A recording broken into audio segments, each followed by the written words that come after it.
Ces femmes recherchent la vérité. Leurs maris sont les héros de la révolution roumaine de décembre 1989, qui a renversé le régime communiste. Ce sont des héros, mais ils sont morts. Et 20 ans plus tard, leurs veuves ne savent pas pourquoi ils ont été tués et par qui. Le mari de Luminița Boerescu était chauffeur pour la télévision publique. Il est mort le 23 décembre 1989. Je ne sais pas qui l'a tué et la majorité des veuves sont comme moi. La plupart des quelques 1100 personnes mortes en décembre 1989 sont enterrées au cimetière des héros de la Révolution à Bucarest. Mais Niculina Lovin ne peut s'empêcher de penser que son mari est mort en vain. Voici le manteau de mon mari troué de balles. Mon mari est mort le 24 décembre, il était chauffeur de taxi. Les 21-22, quand on a commencé la révolution, il a participé aux manifestations. Le 24, il était de service et il est allé à la caserne militaire pour demander de l'aide parce qu'on lui avait dit que les terroristes voulaient voler les taxis. Là-bas à la caserne, après avoir été fouillé jusqu'à la chemise, on lui a tiré dessus.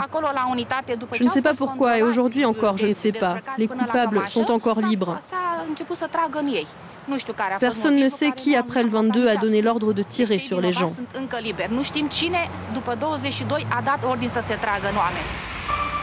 De tous les pays du pacte de Varsovie à subir la chute du rideau de fer en 1989, la Roumanie a connu une révolution sanglante et mystérieuse.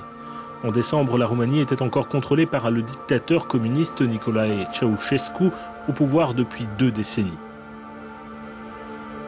Plus tôt dans le mois, les manifestations pour protéger un prêtre dissident à Timișoara dégénèrent. L'armée ouvre le feu sur la foule. Le 21 décembre, quand Nicolae Ceausescu appelle à un gigantesque rassemblement à Bucarest pour unir le peuple, les masses se retournent contre lui, tout comme les militaires.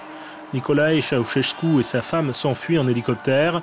Dans la rue, l'euphorie tourne au chaos et une nuit de violence fait des centaines de morts dans la capitale. Certains auraient même été torturés. La violence cesse le jour de Noël avec le rapide procès du dictateur et de sa femme. Reconnus coupables, ils sont exécutés dans l'heure qui suit.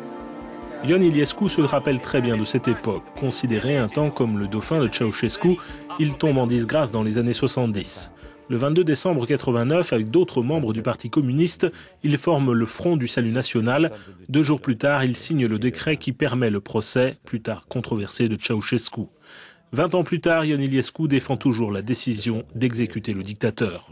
Le procès était nécessaire pour mettre fin aux pertes des gens.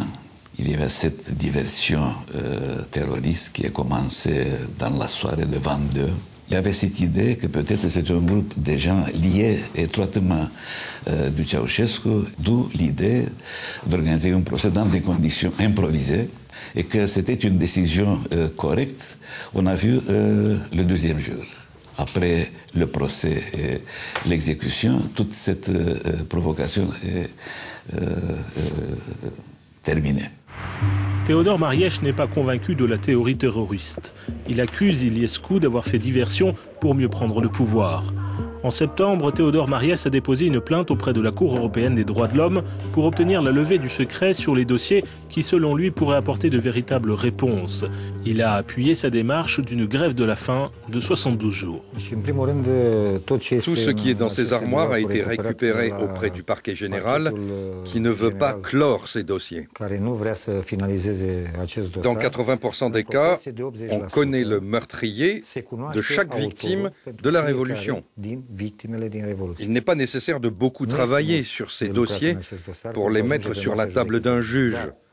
Mais l'influence dominante de Ion Iliescu ces 20 dernières années en Roumanie, ainsi que le système judiciaire corrompu, font que ces dossiers ne sont pas jugés.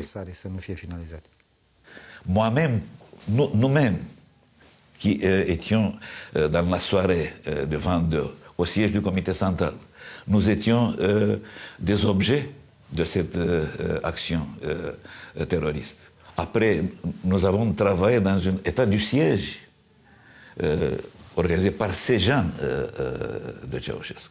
Alors, nous-mêmes, il y avait des collègues qui sont morts autour de nous.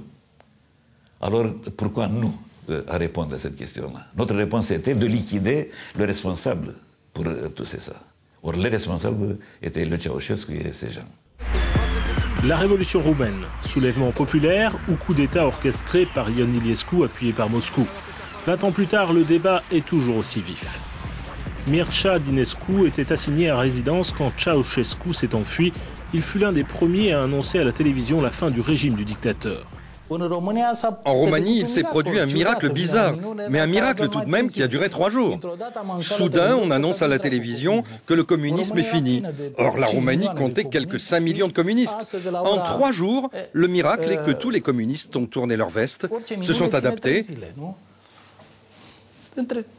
Ce n'était pas un coup d'État de Ion Iliescu et de l'armée, c'était un soulèvement populaire, pas du tout organisé. Et comme il n'y avait personne pour prendre le pouvoir, ce sont les activistes de second rang qui s'en sont occupés.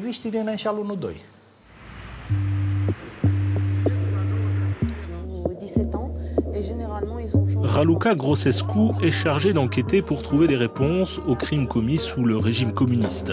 Certains de ces dossiers remontent aux années 40. Elle aussi pense que les meurtres de la Révolution de 1989 ne seront jamais jugés. Il y a eu déjà 2 procès visant les violences après le 22 décembre.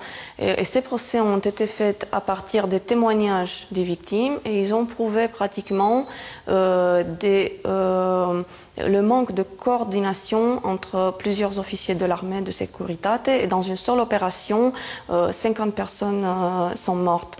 En ce qui concerne la volonté politique de faire ces procès en Roumanie, je pense qu'il n'y a pas une volonté politique de les faire parce que bon nombre de personnes qui ont été impliquées dans les représailles de 89 sont encore au pouvoir et c'est très difficile d'avoir un procès correct en ce qui concerne les victimes de la Révolution.